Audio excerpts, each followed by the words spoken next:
जय हिंद बच्चों, एक बार फिर आपकी सेवा में नया topic independent term. Binomial theorem के अंदर इंडिपेंडेंट टर्म का कंसेप्ट क्या है। वैसे आपको पता होगा इंडिपेंडेंट मीन्स होता है कि एक्स की टर्म ही गायब हो जाए, यानी power of x to the power 0 किसी एक्सपेंशन के अंदर। जो एक्सपेंशन दिखा गया है, एक्सपेंशन मैंने बताया है इससे पहले, डिटेल बताया उसका जनरल टर्म्स क्या होता है। क्वेश्चन पे 2-3 क्वेश्चन कराए थे, उसको आप देख लेना।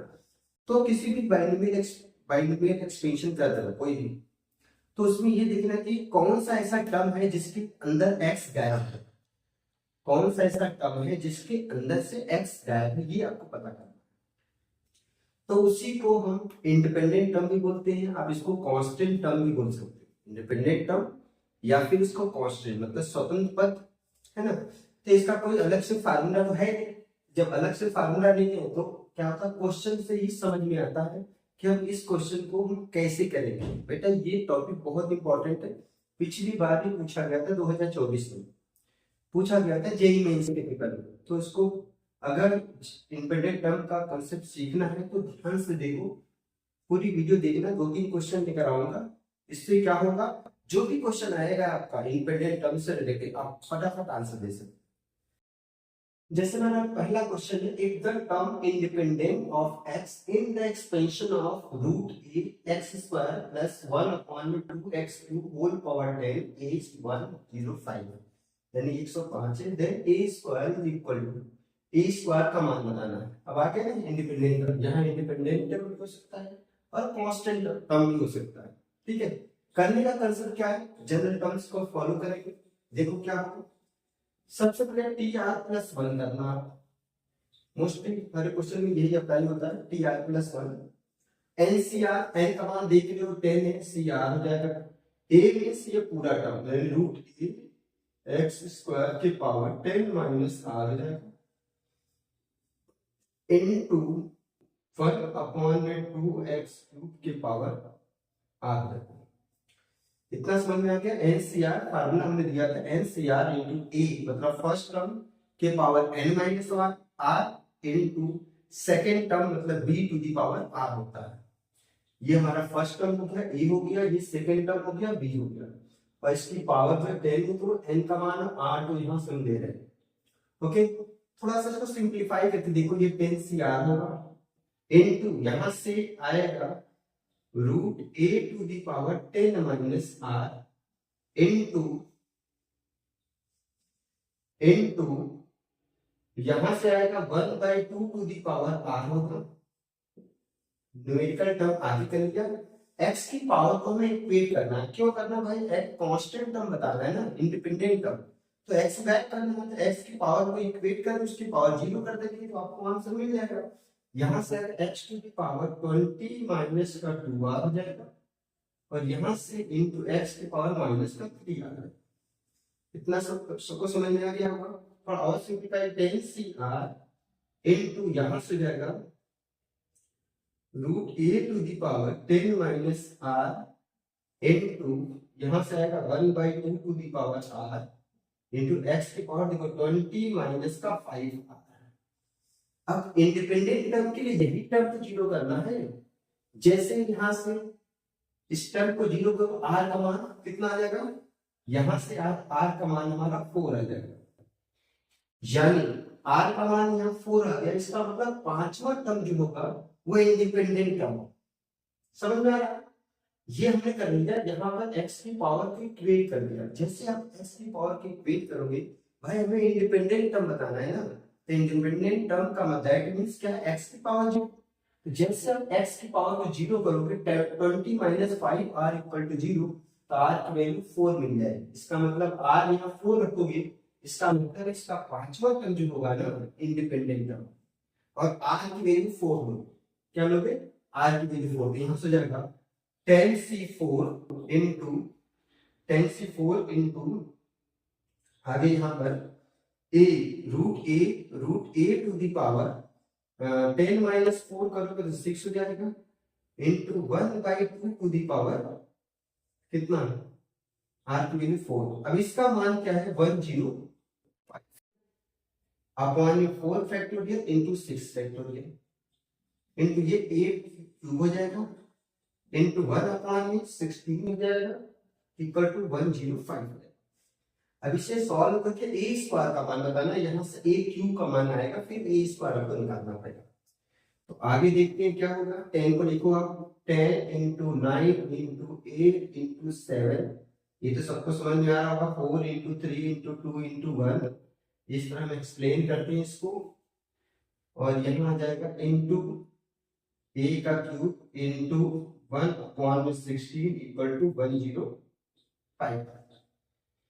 कुछ कैंसिल आउट हो रहा है, 4 से ये कटा, 8 कट गया, 9 हो गया, 9 हो गया,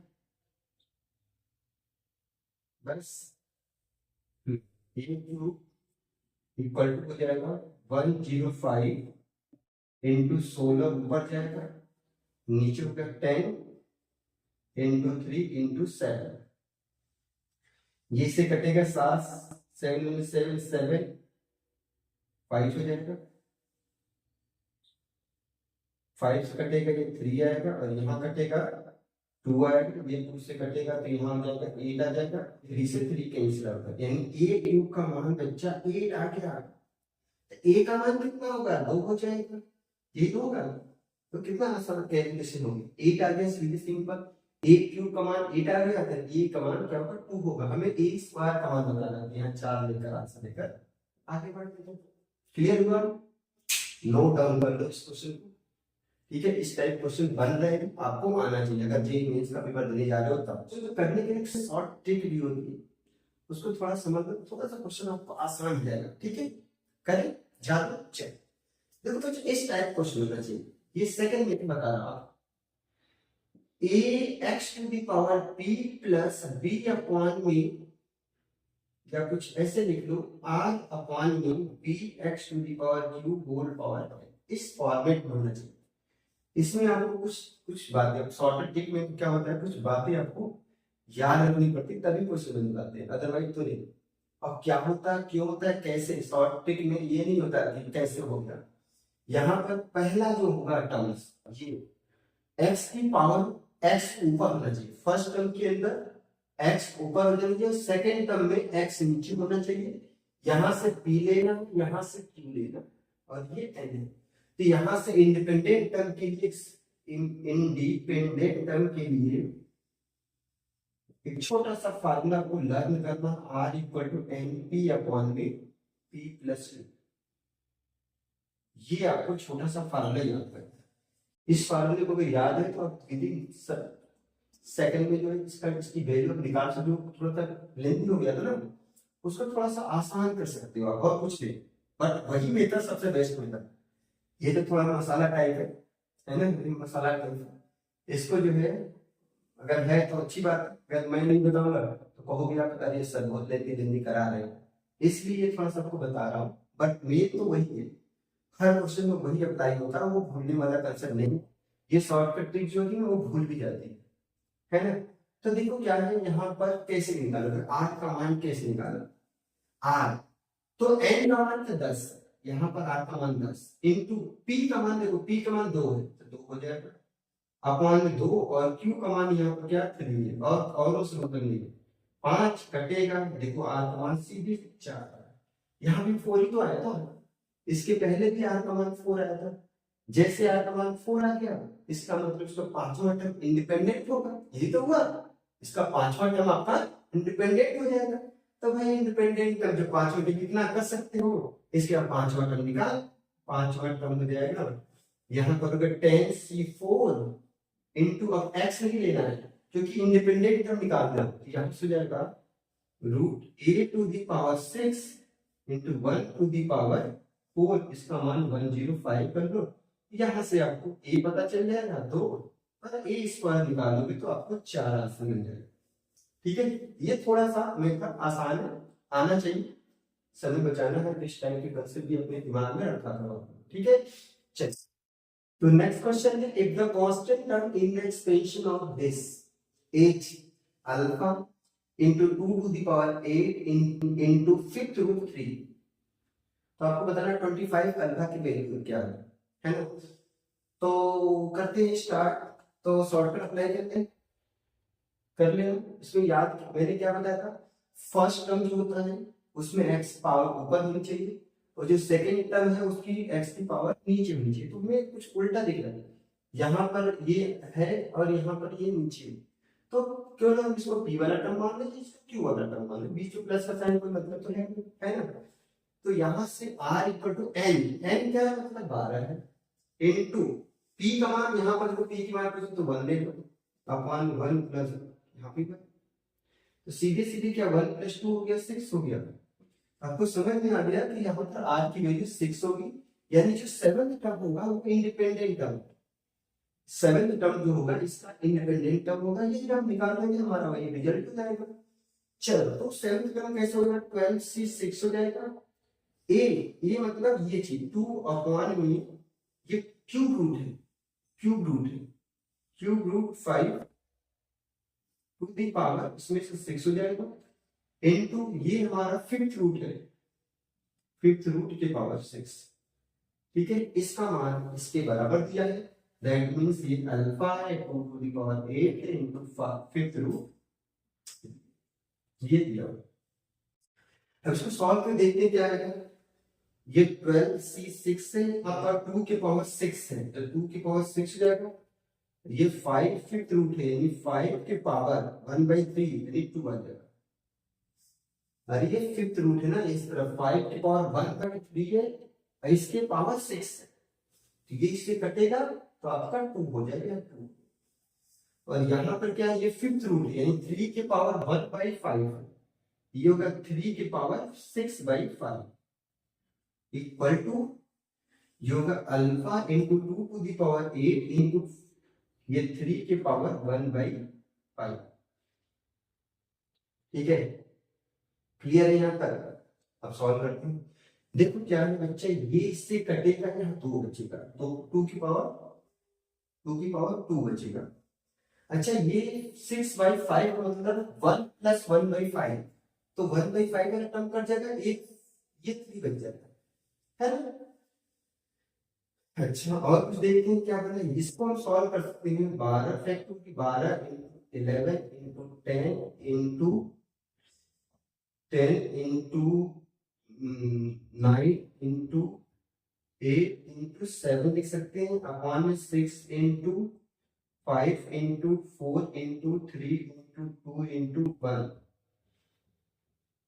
इंटू ये ऊपर 3 है और नीचे 25 हो जाएगा, और इधर कितना आएगा अल्फा 2 × 4 अल्फा, तो 12 से ये कैंसिल होगा, 10 से ये पूरा कैंसिल हो गया, 2 हो जाएगा, इनमें 6, तो यहाँ से कटेगा ये कटेगा, ये यहाँ पर 4 हो जाएगा, 4 से 4 कैंसिल आउट हो गया, 25 इधर जाएगा तो 25 अल्फा हो जाएगा।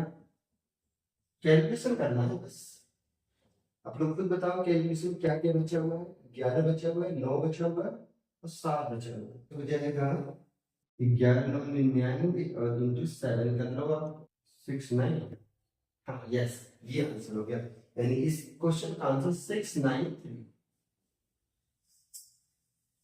ठीक है। तो ये कंसेप्ट आपको अगर पता है ना तो आप थोड़ा सा स्टेप्स कम कर सकते हैं, बट मेन मेथड तो वही है, जनरल टर्म्स का है। जनरल टर्म्स लिखोगे, उसमें एक्स की पावर को इंटीग्रेट करोगे, एक्स की पावर को आप 0 बनाओगे, 0 से सॉल्व करोगे तो आर की वैल्यू 6 आएगी, फिर आगे का मेथड तो सेम। क्लियर। नेक्स्ट क्वेश्चन, तीसरा क्वेश्चन है, if the constant term in the expansion of this, अब यहाँ पर 2 एक्सपेंशन, एक तो 1 + 2x - 3x³ into 3/2x² - 1/3x to the power 9 is p, then 108 p की वैल्यू बताना है। ये भी आपका जे मेंस का पूछ रखा है। देखो 1 का मल्टीप्लाई इसमें करोगे तब तो यहाँ पर कांस्टेंट टर्म निकालना पड़ेगा, यहाँ पर जो x का मल्टीप्लाई इसमें करोगे 2x भी आएगा, फिर इसमें x की पावर -1 का कंसेप्ट ढूंढना पड़ेगा, और यहाँ से मल्टीप्लाई करो तो x की पावर -3 का आपको इसके अंदर क्या करना पड़ेगा, कोएफिशिएंट फाइंड करना पड़ेगा, फिर उनको ऐड कर दोगे तो आपको मिल जाएगा कि इसके अंदर कांस्टेंट टर्म क्या है, ठीक है। तो इस एक्सपेंशन के अंदर पहले कांस्टेंट टर्म, फिर x की पावर -1 का टर्म, फिर x की पावर -3 का टर्म, तभी तो मल्टीप्लाई होगा, 0 होगा, तो x की पावर -3 का टर्म आपको ढूंढना पड़ेगा, जनरल टर्म लिखना है।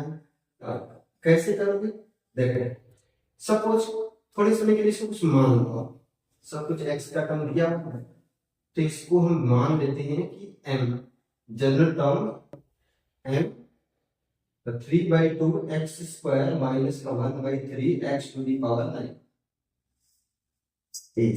क्या होगा, m होगा इंटू 9c(r) होगा into a 3/2 x square whole power 9 minus r होगा into -1/3 x to the power r।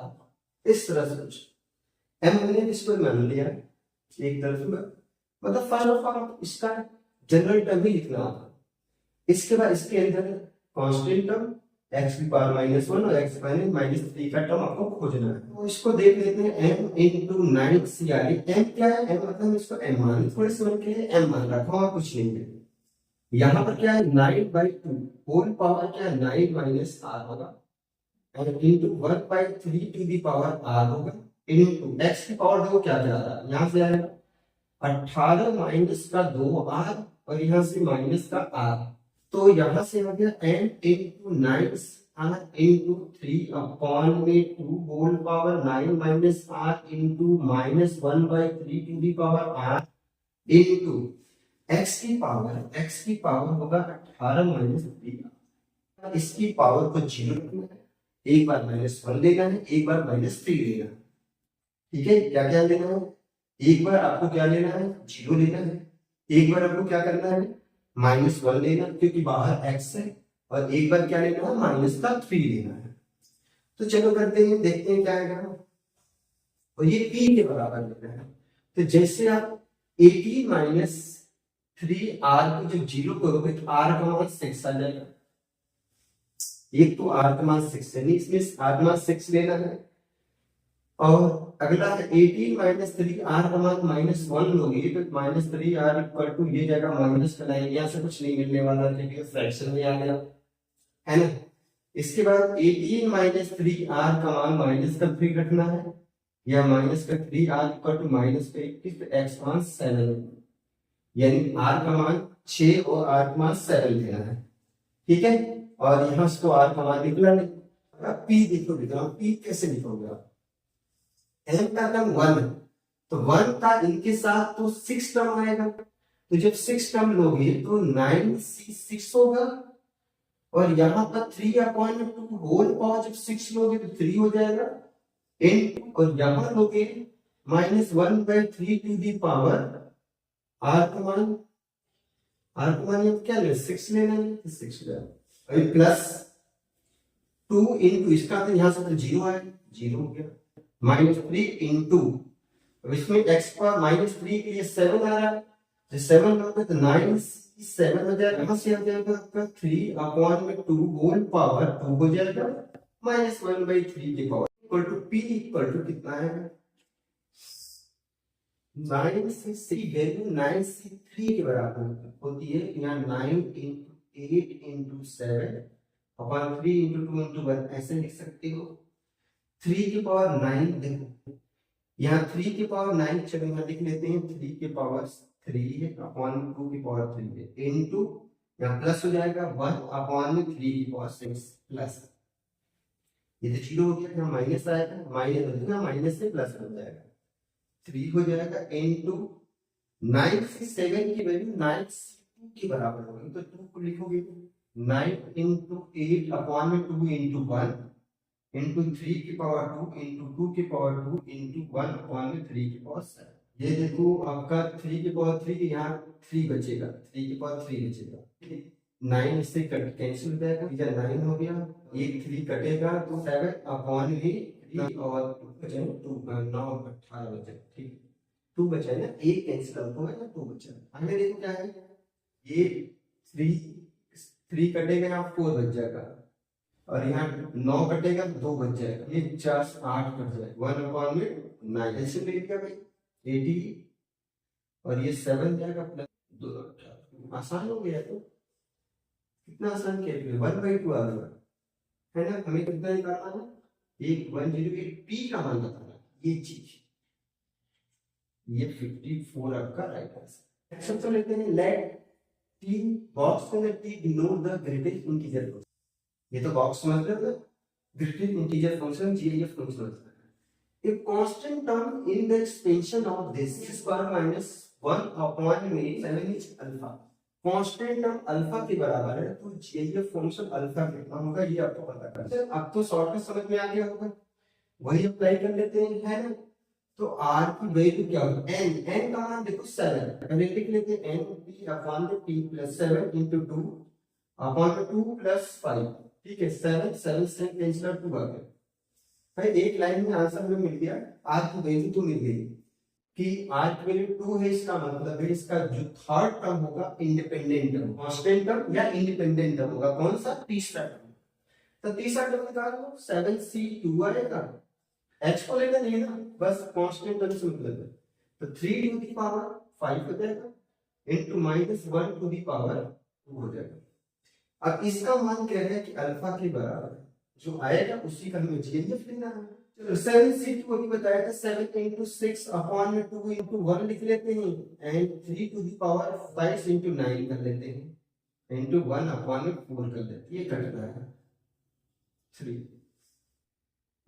ये हो गया 21 into 9 करेंगे तो 9 और 18, ये हो जाएगा हमारा 189 into 27। 4 से इनको मल्टीप्लाई करेंगे, 4 से आपको डिवाइड करना है, आ गया 5103 अपन डिवाइड करो, पॉइंट आएगा, पॉइंट से कोई मतलब है नहीं, है ना, पॉइंट से मतलब नहीं है, हमें तो ये बताना है, ये भाई ये बताना, तो